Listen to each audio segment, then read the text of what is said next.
주님의 이름으로 사랑하며 축복합니다. 오직 나의 나 된 것은 하나님의 은혜라. 아멘. 하나님은 우리에게 은혜 주시고 평강 주시기를 기뻐하십니다. 사모하는 자에게, 겸손한 자에게 은혜를 주신다 하셨으니 오늘도 겸손한 마음으로 은혜를 사모하여 약속된 그 복을 누리는 모든 성도님들 되시기를 주님의 이름으로 축복합니다. 이 시간 다 같이 주기도문으로 우리의 신앙을 고백합니다. 하늘에 계신 우리 아버지, 아버지의 이름을 거룩하게 하시며 아버지의 나라가 오게 하시며 아버지의 뜻이 하늘에서와 같이 땅에서도 이루어지게 하소서. 오늘 우리에게 일용할 양식을 주시고 우리가 우리에게 잘못한 사람을 용서하여 준 것 같이 우리 죄를 용서하여 주시고 우리를 시험에 빠지지 않게 하시고 악에서 구하소서. 나라와 권능과 영광이 영원히 아버지의 것입니다. 아멘. 하나님의 말씀은 레위기 20장 22절에서 26절 말씀입니다. 너희는 나의 모든 규례와 법도를 지켜 행하라. 그리하여야 내가 너희를 인도하여 거주하게 하는 땅이 너희를 토하지 아니하리라. 너희는 내가 너희 앞에서 쫓아내는 족속의 풍속을 따르지 말라. 그들이 이 모든 일을 행함으로 내가 그들을 가증히 여기노라. 내가 전에 너희에게 이르기를 너희가 그들의 땅을 기업으로 받을 것이라. 내가 그 땅 곧 젖과 꿀이 흐르는 땅을 너희에게 주어 유업을 삼게 하리라 하였노라. 나는 너희를 만민 중에서 구별한 너희의 하나님 여호와이니라. 너희는 짐승이 정하고 부정함과 새가 정하고 부정함을 구별하고 내가 너희를 위하여 부정한 것으로 구별한 짐승이나 새나 땅에 기는 것들로 너희 몸을 더럽히지 말라. 너희는 나에게 거룩할지어다.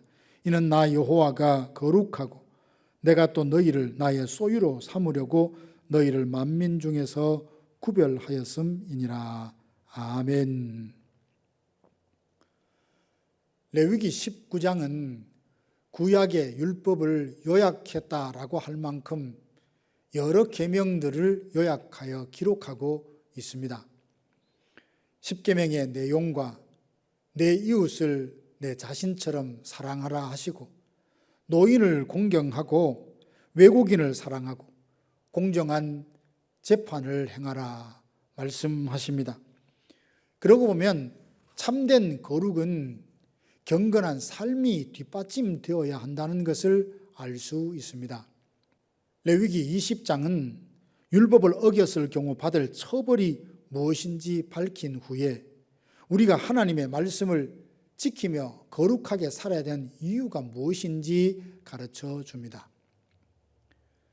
먼저 어떻게 사는 것이 거룩하게 사는 것입니까?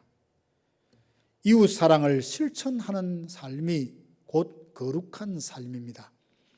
레위기 19장 18절 보면 하나님은 내 이웃 사랑하기를 내 자신과 같이 사랑하라 하십니다. 누가 우리의 이웃입니까? 나 외에 우리가 사랑해야 될 모든 사람이 우리의 이웃입니다. 이웃을 사랑하는 것은 각자에게 주어진 삶의 경계를 인정하고 서로 지켜주는 것입니다. 도둑질하거나 속여 빼앗거나 거짓으로 맹세하여 불이한 소득을 얻는 것은 하나님이 정해주신 삶의 경계를 넘어서서 이웃에게 돌아가야 될 몫을 가로채는 것과 같습니다. 공동체 안에서 하나님께서 이웃으로 맺어주신 사람들의 경계와 그 몫을 인정하고 지켜줄 때 나의 재산과 권리도 보호받을 수 있습니다. 배려와 나눔 또한 이웃 사랑의 또 다른 방법입니다. 레위기 19장 9절에서 10절 보면 하나님은 곡식을 거둘 때에 반 모퉁이까지 다 거두지 말고 떨어진 이삭을 줍지 말라 하십니다. 포도원의 열매를 다 따지 말고 떨어진 열매를 줍지 말라 하시고 가난한 사람과 나그네를 위하여 남겨두라 하십니다. 가진 사람은 갖지 못한 사람에게 나누어 주라 하십니다.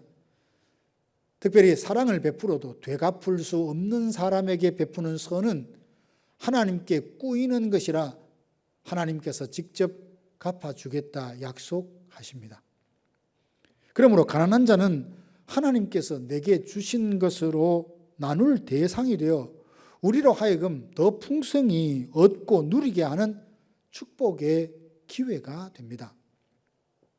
오늘 하루 우리의 이웃을 나 자신처럼 사랑하며 사십시다. 하나님께서 각자에게 주신 삶의 경계를 인정하고 서로를 지켜줍시다.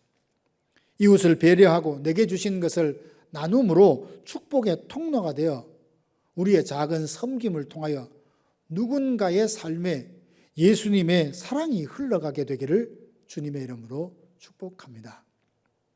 두 번째는 말씀에 순종하지 않았을 때 받을 형벌이 무엇인지 기록하고 있습니다.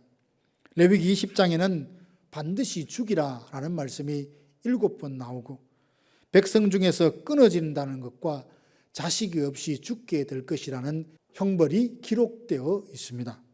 사랑이 많으신 하나님께서 형벌을 언급하신 이유는 이런 죄는 공동체 내에서 결코 자리 잡게 해서는 안 된다는 하나님의 분명한 뜻을 드러내고 있습니다.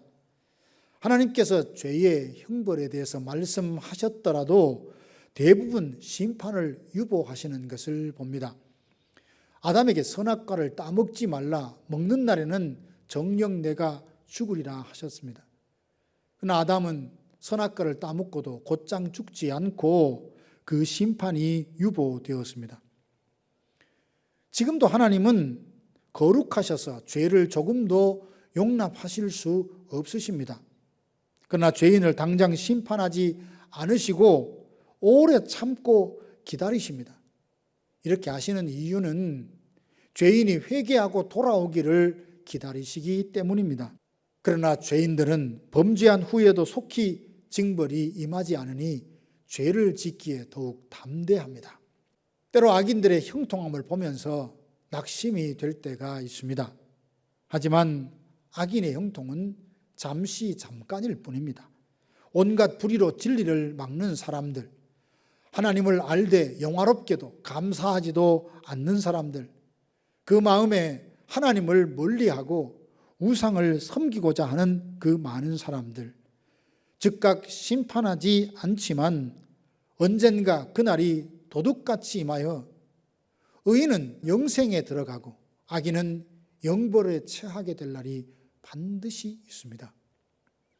그러면 하나님의 엄중한 심판의 메시지 앞에 우리의 마음가짐은 어떠해야 합니까?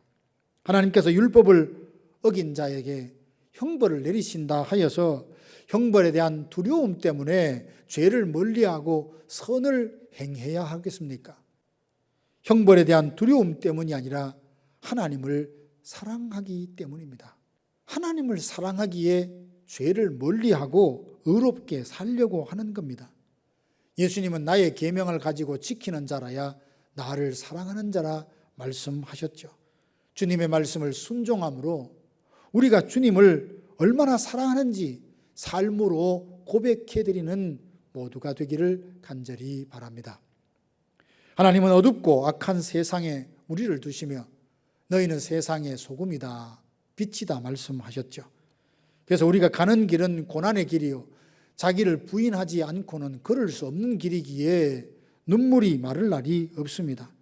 그럼에도 우리가 보냄받은 곳에서 거룩하게 빛과 소금으로 살아야 하는 이유가 무엇입니까? 레위기서 20장 22절 보면 너희는 나의 모든 규례와 법도를 지켜 행하라. 그리하여야 내가 너희를 인도하여 거주하게 하는 땅이 너희를 토하지 아니하리라. 우리가 보냄받은 곳에서 거룩하게 살아가야 하는 이유는 우리에게 약속하신 복을 누리기 위함입니다. 거룩함은 우리의 삶의 방식이 되어야 되고 구원받은 목적이기도 합니다. 20장 26절 보면 너희는 나에게 거룩할지어다. 나 여호와가 거룩하고 내가 또 너희를 나의 소유로 삼으려고 너희를 만민 중에서 구별하였다 하십니다. 우리가 악하고 어두운 이 세상에서 거룩하게 살아야 된 이유는 거룩함이 성도가 지녀야 될 당연한 성품이면서 구원받은 목적이 되기 때문입니다. 사랑하는 성도 여러분, 일상생활 가운데서도 거룩하게 살아가는 우리 모두가 되기를 원합니다. 이웃 사랑을 실천함으로 거룩한 삶을 사십시다. 하나님의 형벌이 두려워서가 아니라 주님을 사랑하는 그 사랑 때문에 날마다 거룩함에 이르러 우리가 있는 곳을 예수님의 향기로 가득 채우는 복된 성도들이 되시기를 주님의 이름으로 축복합니다. 기도하겠습니다. 지금은 우리 구주 예수 그리스도의 은혜와 하나님의 풍성하신 사랑과 성령의 위로교통 충만케 하심이 일상의 삶 가운데서도 거룩하게 살아 예수 그리스도의 향기를 드러내는 성도가 되기를 소망하고 다짐하는 사랑하는 성도들 머리 위에 이제로부터 영원토록 함께 있을지어다. 아멘.